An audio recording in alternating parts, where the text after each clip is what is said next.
Nous venons appliquer la résolution 2277. Vous savez, en Colombie, les FARC ont commencé par la guerre. Ils ont mis 52 ans, ils ont tué 300 000 Colombiens, mais ils terminent par les dialogues. Nous préférons commencer par les dialogues. Ceux qui ne sont pas venus au rassemblement de l'opposition, on traite de traîtres. Ah bon, ceux qui ne sont pas venus nous traitent de traîtres. C'est la première fois que j'entends ça. Au sein de l'opposition, vous me citez un seul parti qui a dit non au dialogue. Il n'y en a pas. Ce qui a dit, tout le monde a dit oui au dialogue. Mais le dialogue prévu par la résolution 2077. Au sein de l'opposition, dites-moi un seul parti qui a dit que le président Kabila doit continuer après son mandat. Aucun parti. Pas moi, pas un seul parti de ma coalition. Au sein de l'opposition, est-ce qu'il y a un parti qui a dit que nous allons aller aux élections sans que nous remplissions les conditions pour ces élections? Mais pourquoi on a prévu le dialogue? C'est parce que nous avons alerté l'opinion internationale depuis très longtemps. Il y a des tergiversations qui vont retarder le processus électoral. Nous y sommes, je n'étais pas prophète. Donc nous venons dialoguer parce qu'il y a une crise qui se profile à l'horizon. L'Afrique, c'est là le problème de l'Afrique. On voit les impasses venir. On s'est dit non, on va affronter ça le moment venu. Et c'est le désastre. Au Gabon, j'étais observateur des élections. J'ai parlé à Jean-Pierre, j'ai parlé à Ali Bongo. J'ai dit, les élections telles qu'elles se sont passées, avec l'engouement des Gabonais, je vous conseille de dialoguer avant pour trouver un terrain d'entente et éviter les morts inutiles. Mais j'ai comme l'impression qu'ils vont dialoguer après qu'il y ait la casse. Et donc, je suis venu ici et je tiens à dire à la nation tout entière que Caméré est venu pour faire respecter la Constitution et obtenir un calendrier réaliste pour avoir les élections, avoir l'alternance. Les valeurs de la République. Je ne parle pas des individus, je parle de la République. Merci. Toye awa ko élection ndenge za kokende kobanda ko babanda kala ke baza kolekisa tango na baninga o baza na pouvoir. Mais ceux qui basengi dialogue o ba prévoir la résolution 2277 et l'accès qui est likamboza na kati ya mboka. Parce que le 20 septembre il faut ba benga autonomie o ya président de la République. Mais mutunyo sans sentir que ça le matin. Alors to vanda le quoi to messa en Afrique. Ce mot m'a dit coopérateur, m'a dit que alors que Toko, ça l'a gouverné, c'est prévoir. Il y a un toye awalelo pour faire respecter la Constitution. Il y a lelo pour te faire baninga pe, il y a majorité peuple congolais pour chance à cause de solution pacifique. C'est-à-dire pour nous la calendrier électoral. Dans le respect de la Constitution. La Constitution est dans l'esprit et la lettre. Donc les alliés qui ont alternance, l'alternance fait ça. Il y a un peu de président Kabila mandat pour soutenir à Roswangote. Nous sommes des leaders. C'est à ce moment que les grands leaders se lèvent pour dire haut et fort au peuple congolais, voici la vérité, voici le chemin. Jésus-Christ, mais à ce moment-là, donnez pas peur. Quand vous êtes un leader, vous restez dans les principes, votre conscience et vous allez y arriver. Vous en êtes? Oui.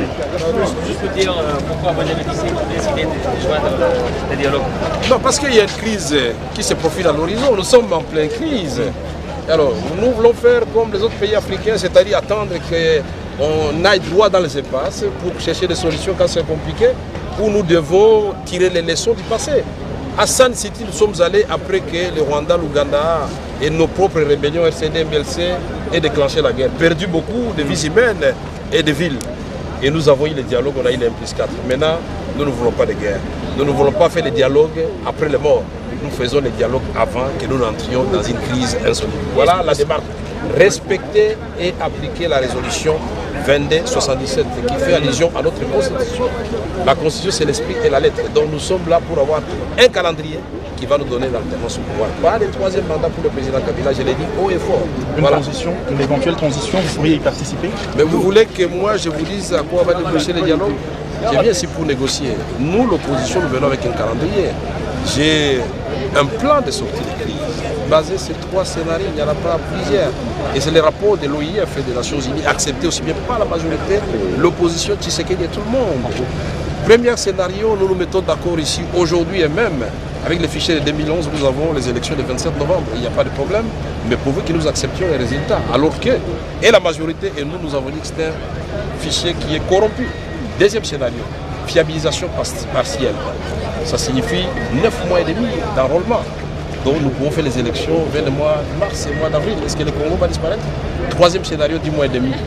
Donc nous pouvons terminer l'enrôlement au mois d'avril. Et nous pouvons nous mettre d'accord sur une date raisonnable de l'élection ici. Moi je pense que c'est la voie intelligente que nous devons choisir.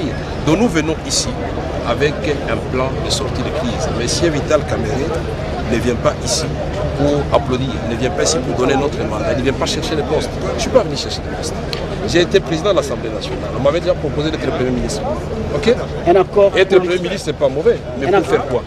Si c'est pour résoudre le problème de la République, tant mieux. Manuel Valls est Premier ministre, donc c'était pas rien. Vital Kamerhe, un accord politique ici, à votre humble avis, signifierait quoi? Accord politique, ça signifie qu'il y a 3 options qui sont reprises clairement dans les rapports de l'OIF, acceptés par tout le monde, y compris ceux qui sont dehors. Première option, nous acceptons les fichiers corrompus. Mais ce n'est pas le président Kabila seul qui va prendre cette responsabilité ou bien Nanga. Donc nous devons nous mettre autour de la table pour dire, messieurs, ne perdons pas de temps, nous acceptons les fichiers de 2011 et nous allons aux élections. Ça s'appelle accord politique, pour appeler ça protocole d'accord, pour appeler charte, c'est cela. Deuxième possibilité, fiabilisation partielle. Là aussi, il faut que nous nous mettions d'accord pour qu'on ne dise pas que c'est elle qui l'a fait. Troisième possibilité, ça aussi. La dernière possibilité qui reste, c'est l'insurrection. Et moi, je ne suis pas un vent à guerre, parce que la Constitution interdit l'insurrection. Mais si ici, là où nous entrons, c'est la dernière chance, nos amis de la majorité, et je ne pense pas qu'ils vont prendre ces risques-là, ne comprennent pas que nous sommes venus uniquement pour élaborer le calendrier électoral, pour avoir l'alternance au pouvoir, mais nous allons laver les mains et nous allons rentrer dans l'article 64. C'est clair. L'opposition pro-dialogue dit qu'il n'y a pas de concession à faire sur le mandat. Merci beaucoup.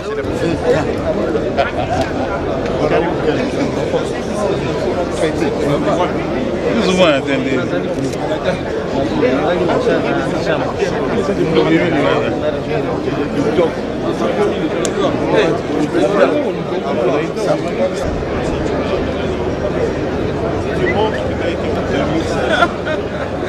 C'est une vraie montre.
aréopage d'hommes et de femmes parmi les plus réputés et les plus chevronnés du pays, venus de tous les horizons politiques et de la société civile, nous offre l'avantage incomparable de pouvoir toucher du doigt les enjeux de ce processus et les défis qu'il nous condamne à relever.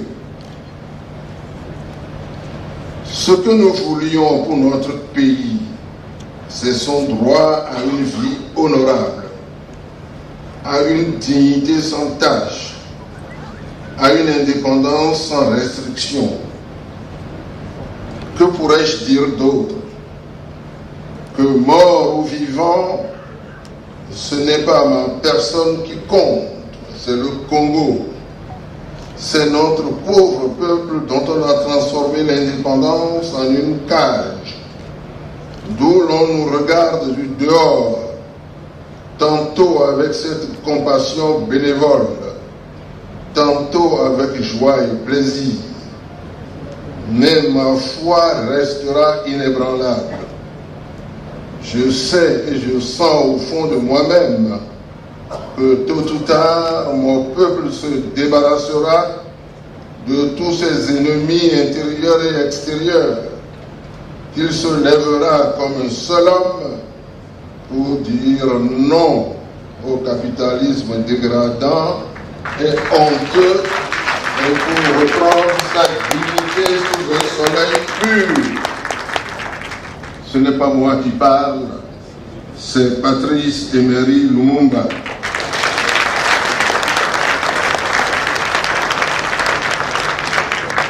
Ce qu'il a laissé comme héritage à sa femme et à ses enfants, cet héritage, nous le reprenons, nous l'avons repris, nous l'assumons. Oui. Oh oui, nous avons accepté cette mission ici au Congo uniquement pour reprendre le flambeau de notre illustre prédécesseur. Il s'agit de prouver au monde et aux autres nations que le Congo est en mesure de poser de nouvelles fondations, que le Congo aspire profondément à un meilleur devenir à tous les niveaux, politiques, socio-économiques, technologiques et scientifiques, et que le faire bouger et émerger est un désir ardent inscrit au cœur de tous les Africains. Il me plaît à cette occasion de saluer le président de la République et son gouvernement pour tous les efforts qui ont été faits jusqu'ici pour accompagner et soutenir cette tâche que nous entreprenons en prenant des mesures qui ont contribué à détendre l'atmosphère et à permettre à des Congolais jusque-là détenus de retrouver depuis quelques jours, depuis plusieurs semaines pour d'autres, la chaleur du cocon familial. Nous lui sommes infiniment reconnaissants et lui demandons de poursuivre inlassablement ce qu'il a si bien commencé. Je dois exprimer ici toute ma gratitude au président Eduardo dos Santos, qui très tôt a cru en ce processus. Il nous a reçus et qui, grâce à une connaissance fine de la situation, a partagé avec nous les détails précieux qui guident encore nos pas.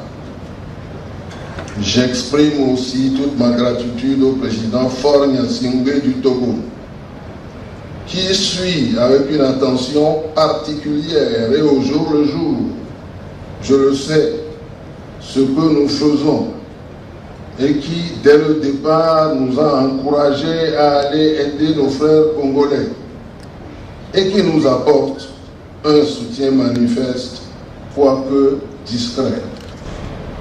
Cependant, établir une vérité historique, même si elle est nécessaire, n'empêche pas et n'empêchera jamais de continuer à déployer tous les efforts, en plein midi ou dans la plus grande discrétion, directement ou par personne interposée, pour que la main tendue, la paume ouverte en direction des partis qui ne sont pas encore avec nous dans la salle, soit attrapée pour que toute la famille se réunisse au grand complet et que les irritations d'un moment, une fois digérées, puissent dans cette même salle fonder des amitiés durables et historiques.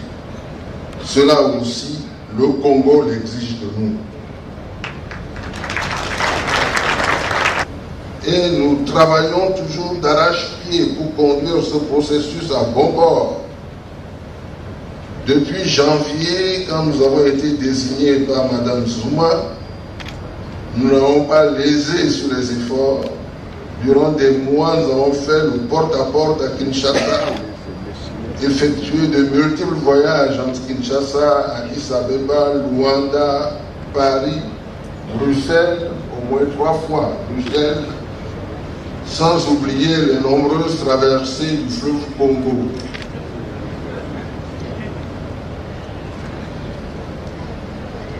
Pour tout cela, pour mener une diplomatie de contact direct qui a permis la rencontre de personnalités précieuses, congolais et non congolais, et qui, pour cet amour de l'Afrique, ont été présents jour et nuit, soit pour anticiper les écueils, soit pour dessiner les contours d'une solution. Des portes nous ont été largement ouvertes, d'autres entrouvertes, mais toutes ont contribué et ont permis d'arriver à cette étape ultime. Je remercie tous ceux qui ont pu contribuer à cela et leur indique que le plus difficile reste à venir, qu'ils ne baissent donc pas les bras.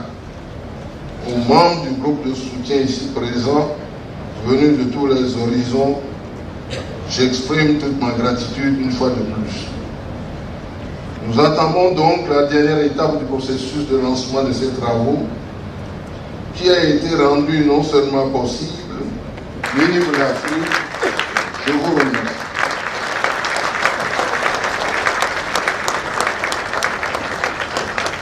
D'abord, félicitations pour votre nomination à cette fonction pas très facile. Je sais de quoi je parle. Mais connaissant vos qualités intellectuelles, votre riche expérience, je ne doute pas un seul instant. Comme l'a dit le gouverneur de la ville de Kinshasa, comme nous savons, nous allons choisir le chemin le plus court pour y arriver.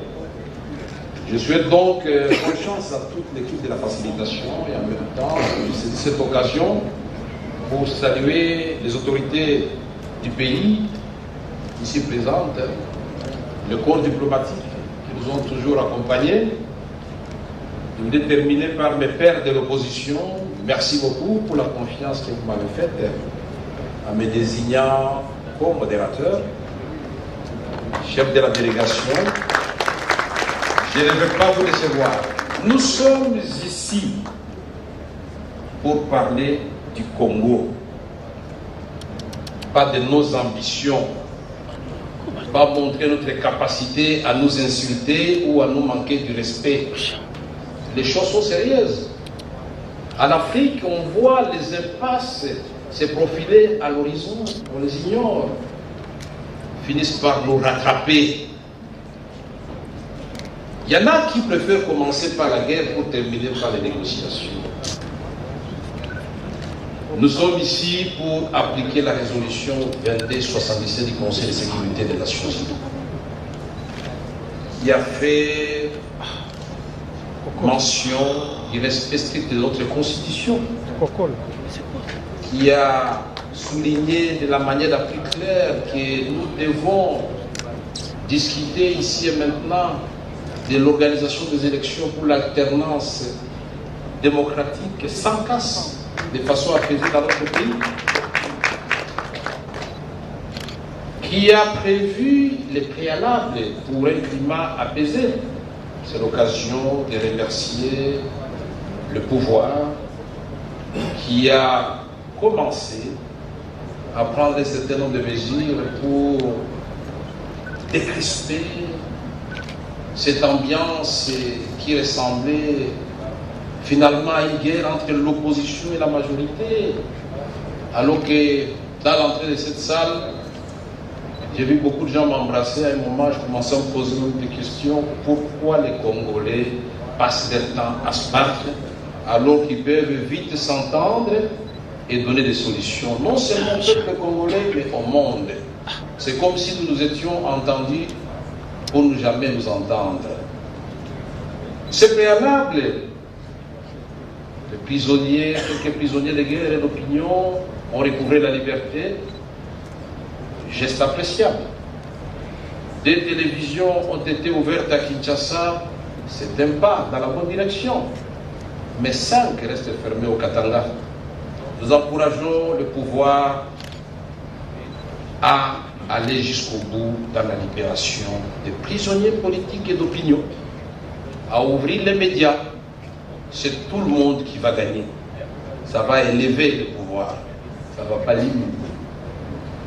Nous disons, la résolution VD 77 parle du dialogue inclusif. Vous l'avez dit vous-même, il y a des absents. C'est ça que vous aviez une révélation que nous ne connaissions pas jusqu'ici. Vous avez déjà rencontré, et que même en présence de la majorité présidentielle, conclut un accord secret ou un document qui peut apporter notre nom. Mais nous disons, messieurs les facilitateurs, nous portons sur nous les frustrations, les revendications, les demandes, les requêtes de tout le monde, les présents comme les absents. C'est pourquoi nous allons lancer un appel fraternel à nos frères de l'UDPS, des G7 et des autres alliés de l'UDPS à venir nous rejoindre. Vous êtes facilitateurs. Votre rôle se limite à nous mettre ensemble, majorité et opposition, sous l'arbitrage de la société civile et sous la vigilance du peuple congolais, pour voir qui le premier va violer la Constitution, qui le premier, et d'ailleurs les gens de la majorité l'ont démontré. À l'issue des travaux préparatoires, je n'ai pas noté qu'ils ont demandé un 3e mandat pour le président Kabila. Le document est là. En tout cas, ça ne viendra pas de nous et nous ne l'accepterons pas. Donc ceux qui sont dehors, qui viennent ici, avec leur sagesse et intelligence, pour qu'ensemble nous puissions donner à notre peuple le calendrier électoral. Nous sommes là pour donner un calendrier consensuel. D'aucuns diront que la Constitution a déjà prévu la date de l'élection présidentielle. Mais alors pourquoi la résolution 2277 prévoit le dialogue? C'est que tout le monde est conscient que nous sommes en train d'entrer dans la crise, sinon déjà en pleine crise. C'est pourquoi nous devons convenir ensemble pour que nous disions au peuple congolais à l'issue de ces travaux, de la manière la plus claire, la date de l'élection présidentielle et la date de passation du pouvoir. Nous sommes entre nous, soyez certains que nous nous entendrons. C'est pourquoi je vous demande, avec la compréhension, j'allais ajouter légendaire, mais le mot peut-être n'est pas approprié, la compréhension de nos amis de la majorité, que vous puissiez suspendre les travaux un jour, 2 jours, le temps que vous harmonisiez les listes. Et je m'engage personnellement avec les amis de l'opposition. Nous allons solliciter l'appui de l'Église catholique et peut-être la communauté internationale pour aller rencontrer les amis des G7. En nous regardant dans les 4 yeux qui nous disent pourquoi ils ne sont pas là et qu'ils viennent avec nous.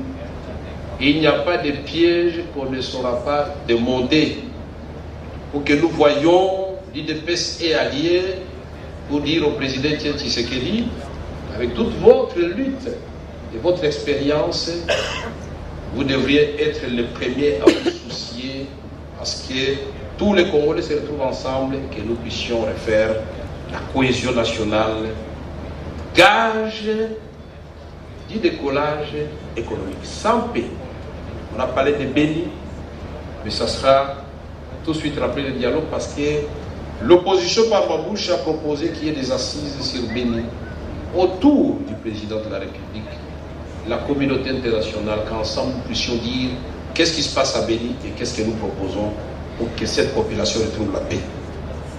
Personnellement, j'ai lancé un appel au président de la République qu'il puisse, s'il veut, me recevoir. Je vais lui montrer le chemin le plus court pour que ce dialogue se termine dans quelques jours. Il s'agit d'élaborer les calendriers. Je sais que nos amis peuvent avoir des difficultés. Nous sommes des délégués plénipotentiels. Mon ami Mauvalet aussi et les autres, Jean-Paul Bassangou, je vois tout le monde ici que je connais. Ensemble, œuvrons pour que nous sortions de la zone de la honte et que nous démontrions à notre peuple que nous sommes capables d'oublier nos ambitions et de privilégier ses intérêts. Montrer à la communauté internationale que nous ne sommes pas et ne seront pas des éternels assistés. Les intelligences sont là, les expériences, je vois là-bas, et nous pouvons faire des miracles. Je vous remercie.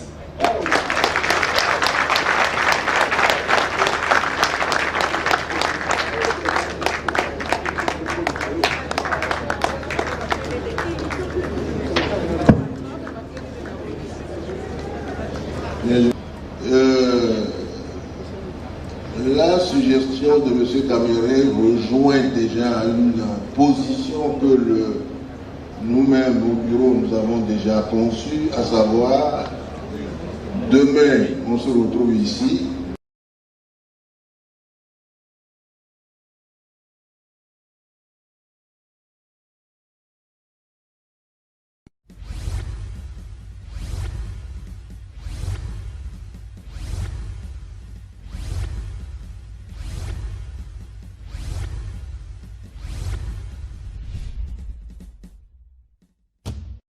Site Mikeya pamba oye bapata punya oyo izanga tina ya kosakana te Congo ya lobby avenir ya lobby epesami kaka na Congo ya lobby avenir ya jeunesse Congo ya lobby puka na masolo yango oyo suka na masolo yango oyo bon Congo ya lobby yango na émergence ya mofute ya mboka Congo ya lobby www.congoyalobi.net et pas JBS le mannequin du média. Soki ete na mboko nani susu akendeka toujours liboso ti likolo awumela mwana mboka Congo ya lobby yango nde ya biso Congo ya lobby kasi ya bilenge ti yango na lobby ezali ya bachaine ezali ya babino ezali ya babiso Congo ya lobby en tout cas Congo ya lobby eza na biso en tout cas faut mailler les délais à pour Congo lobby ezali to les délais là Oumela. Donc Congo ya lobby image ba pose tare motali ndongo sa ko ya ba village na ba villa nkobo kota kana samai et kota kana lola voire même kota kana lola atabande ko nanga botala na ba feri si tu es suspect et puis ça dans son parti caméra ko kota na lifelo to kaba ba image to ena si tes am moko soko za na 4 coins du monde ozwa sans problème sans soki ndenge nini balobi www.congoyalobi.net voilà sikoyo avec le mannequin du média JBS le patron oyo avandisa makambo avandisa